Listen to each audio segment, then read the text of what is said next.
La clasificación del paciente con asma según la gravedad es muy útil para determinar el esquema terapéutico inicial y clasifica a los pacientes en intermitentes y persistentes con distintos grados de severidad en función de los síntomas semanales, síntomas nocturnos, durante el ejercicio, el tipo y frecuencia de las exacerbaciones y el compromiso inicial de la función pulmonar.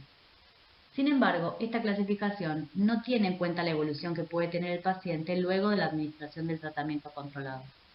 Por ejemplo, un paciente grave puede responder favorablemente a dosis bajas de corticoides inhalados, o tal vez un paciente leve que requiera altas dosis de corticoides inhalados para lograr controlar sus síntomas. Por esto, se prefiere para el seguimiento la clasificación según los niveles de control del asma que sugieren actualmente las guías GINA.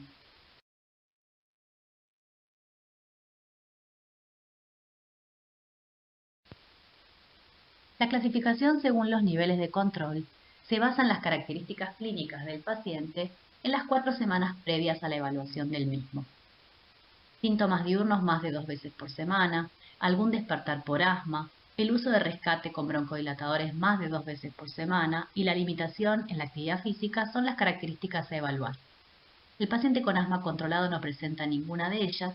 El paciente parcialmente controlado presenta 1 o 2 de aquellas características y el paciente no controlado presenta 3 o más de las características descritas. ¿Cuáles son los objetivos del tratamiento del asma? Principalmente controlar los síntomas, prevenir por supuesto las exacerbaciones, mantener la función pulmonar lo más cercana a la normalidad, lograr que el paciente pueda hacer actividad física y evitar los efectos adversos de la medicación. El tratamiento se divide en no farmacológico y farmacológico. La educación es parte del tratamiento no farmacológico. Es un proceso que inicia en la primera consulta, en donde vamos a proporcionarle al paciente la información necesaria que promueva en él conductas adecuadas para el control de la enfermedad. Le brindaremos información sobre el diagnóstico y severidad de su asma. Explicaremos el tratamiento que llevará a cabo, cómo debe aplicárselo y cuáles son los objetivos del mismo que previamente nombramos. También le daremos un plan de acción por escrito para el manejo de los síntomas y las exacerbaciones. Le mencionaremos cuáles son los criterios a tener en cuenta para asistir a la UAS. Dentro de las medidas de control ambiental, desaconsejaremos firmemente la exposición al humo del cigarrillo, tanto de segunda como de tercera mano. Sugeriremos evitar el uso de aerosoles, espirales o desodorantes de ambiente. Recomendaremos la limpieza diaria del hogar evitando esparcir el polvo ambiental. Evitar alfombras, empapelados o gran cantidad de muebles en la habitación del paciente. Limpiar los hongos de la humedad y evitar mascotas en el hogar, entre otras medidas. Como tratamiento farmacológico tenemos la medicación controladora o preventiva y la medicación de rescate. Dentro de los tratamientos controladores encontramos en primer lugar a los corticoides inhalados. El tratamiento con corticoides inhalados es el más efectivo y seguro, por lo que es ampliamente utilizado y puede utilizarse en pacientes pediátricos. Su mecanismo es principalmente antiinflamatorio y al ser inhalado actúa en forma tópica sobre las células del epitelio respiratorio, evitando esto en gran medida los efectos adversos que tienen los corticoides sistémicos. Reducen las secreciones bronquiales y el edema de la vía aérea y favorecen la síntesis y expresión de receptores beta-2 adrenérgicos en el músculo liso. Todo esto lleva a una reducción de los síntomas respiratorios persistentes, así como también a una reducción en el número de exacerbaciones y disminución en la mortalidad por asma. Aumentan la función pulmonar y mejoran significativamente la calidad de vida del paciente con asma.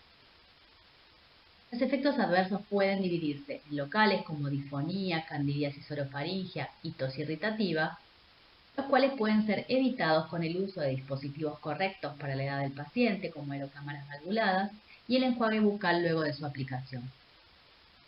Con respecto a los efectos sistémicos, existe una estrecha relación con la dosis suministrada.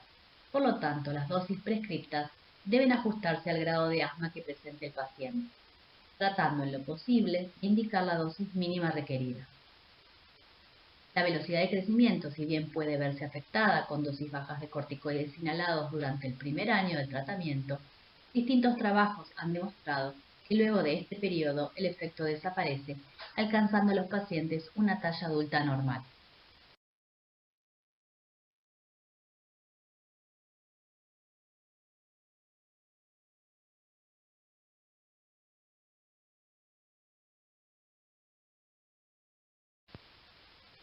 En este cuadro podemos observar las distintas dosis de corticoides inhalados según sean consideradas bajas, moderadas o altas.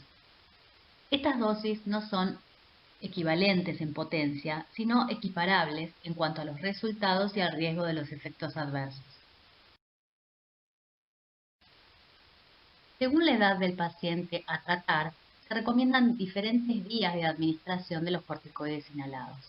En los pacientes menores de 4 a 6 años, se recomienda el uso de un inhalador de dosis medida administrado a través de una aerocámara con máscara facial pediátrica bivalvulada. En pacientes mayores de 6 años también se recomienda el inhalador de dosis medida administrado a través de una aerocámara con pieza bucal y válvula inspiratoria. Y para los pacientes mayores de 9 a 12 años, se recomienda el inhalador de polvo seco, que tendrá mejor llegada y depósito de la medicación dentro de la vía aérea.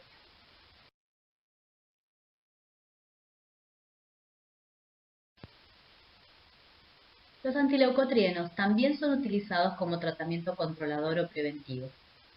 El Montelukast, que es el más utilizado, es un antagonista del receptor de los 6.000 leucotrienos, los cuales son mediadores de la respuesta inflamatoria en el paciente asmático. Debido a su acción antiinflamatoria, aumentan significativamente la función pulmonar y disminuyen el número de exacerbaciones. Sobre todo se ha visto beneficio importante en las exacerbaciones virales de pacientes menores de 5 años con asma intermitente. Son muy utilizados para controlar los síntomas en pacientes con asma inducida por el ejercicio, pero son menos efectivos que dosis bajas de los corticoides inhalados. Son de fácil administración, ya que se pueden dar por vía oral en una única toma diaria, en comprimidos masticables o sobres para diluir. Pueden ser administrados junto con las comidas y pueden utilizarse a partir de los 6 meses de vida. Si bien los efectos adversos no son frecuentes, se han descrito efectos adversos mentales severos como psicosis o intentos de suicidio, por lo que la FDA exige a los laboratorios a colocar la advertencia en la caja del medicamento. Los agonistas beta-2 de acción prolongada también son utilizadas como parte del tratamiento controlador.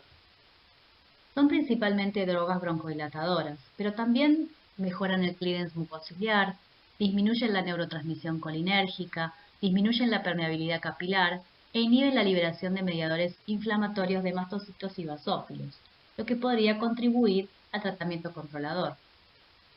Se utilizan asociados a corticoides inhalados, por lo tanto son coadyuvantes del tratamiento y evitan el uso de dosis elevadas de corticoides tópicos.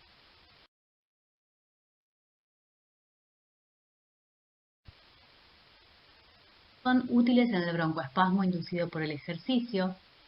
Al igual que los corticoides inhalados, aumentan la función pulmonar y disminuyen los síntomas nocturnos, diurnos y las exacerbaciones.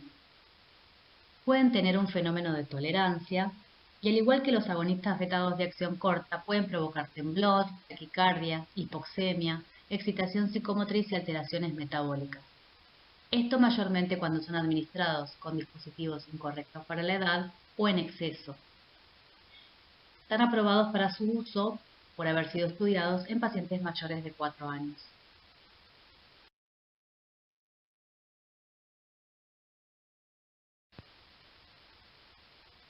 El salmeterol y el formoterol son los dos agonistas beta-2 de acción prolongada más ampliamente utilizados. El salmeterol en asociación con la fluticasona y el formoterol se encuentra en asociaciones con budesonide o mometasona.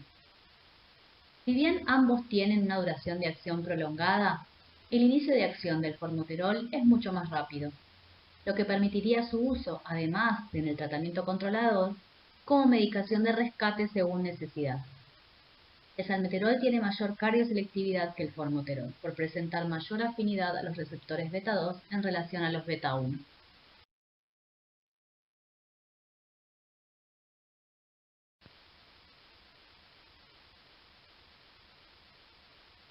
Contamos con 5 niveles de tratamiento controlador.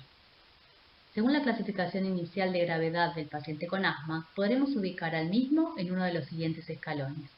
Y luego, basándonos en la evolución según los niveles de control, podemos subir o bajar escalones con el objetivo de mantener al paciente controlado con la menor dosis posible de tratamiento.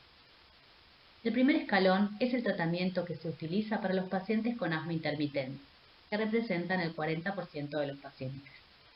Pueden utilizarse los agonistas beta-2 de acción prolongada e inicio de acción rápido, más corticoides inhalados en las exacerbaciones leves. Esto recomendado en mayores de 12 años.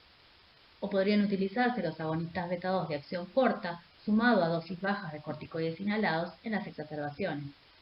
Estos pacientes no recibirían tratamiento controlador fuera de las exacerbaciones. En el segundo escalón incluimos a los pacientes con síntomas de asma persistente leve, que representan el 30% de los pacientes con asma. Aquellos pacientes podrían beneficiarse con dosis bajas y continuas de corticoides inhalados o con el uso de antileucotrienos.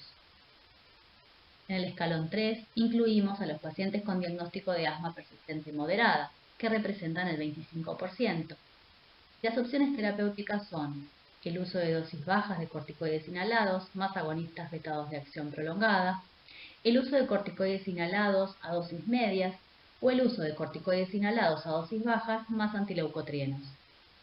En caso de fracaso de alguna de las tres opciones, se puede pasar a la siguiente antes de subir de escalón, teniendo en cuenta que no todos los pacientes responden de igual manera a los distintos esquemas. En el cuarto escalón sería el más adecuado para los pacientes clasificados inicialmente como asma grave, que solo representan el 5% de los pacientes con asma. Por lo que muchos de estos pacientes que inicialmente son clasificados como asma grave pueden no serlo durante el transcurso del tratamiento, lo que permitiría descender el nivel del mismo. Las opciones terapéuticas son corticoides inhalados a dosis medias más LABA, o corticoides inhalados a dosis altas más LABA, o corticoides inhalados a dosis altas más antileucotrienos. El STEP 5 corresponde a los tratamientos adicionales que son utilizados en aquellos pacientes que persisten con síntomas pese a estar con dosis altas de corticoides inhalados, habiéndose descartado en este grupo de pacientes otros diagnósticos diferenciales, teniendo en cuenta las comorbilidades asociadas que no tratadas podrían alterar la respuesta terapéutica y habiendo asegurado un uso correcto y buena adherencia al tratamiento indicado. Se incluyen el tiotropio, que es un anticolinérgico aprobado para su uso en mayores de 12 años, los anticuerpos monoclonales como el anti-IgE, aprobado para mayores de 6 años, la anti-interleuquina 5, aprobado para mayores de 12 años. Estos dos últimos son costosos, de administración subcutánea, y los pacientes deben cumplir con algunos criterios específicos para su administración. Por último, las dosis bajas de corticoides sistémicos, que deben ser evitadas en la medida de lo posible por la gran cantidad de efectos adversos que conlleva este tratamiento. Se considera que en el paciente que presenta un asma controlada con el tratamiento preventivo, uno podría luego de 3 meses de control hacer un descenso de escalón en el tratamiento preventivo, siempre y cuando nos encontremos en una época del año favorable, el paciente no presente comorbilidades o factores de riesgo que puedan alterar el control de la enfermedad. Cuando el paciente se encuentra parcialmente controlado, no controlado o sufre exacerbaciones, uno debería aumentar el STEP de tratamiento. Todo esto siempre y cuando hayamos chequeado una buena adherencia al tratamiento, un correcto uso de los dispositivos y por supuesto descartando comorbilidades que pueden alterar la respuesta terapéutica. Otros tratamientos utilizados en asma. La inmunoterapia con alérgenos se recomienda en pacientes con asma leve a moderada mediada por IgE, en concurrencia muchas veces de síntomas de rinitis, sensibilizados por un escaso número de alérgenos no evitables. Se recomienda a los pacientes asmáticos moderados y graves recibir vacunación antigripal anual. El tratamiento psicológico se indica en aquellos pacientes con trastorno de la conducta o familias disfuncionales, cuando no se pueda establecer un adecuado vínculo médico-paciente, o en aquellos casos donde el componente emocional desencadene frecuentemente exacerbaciones respiratorias.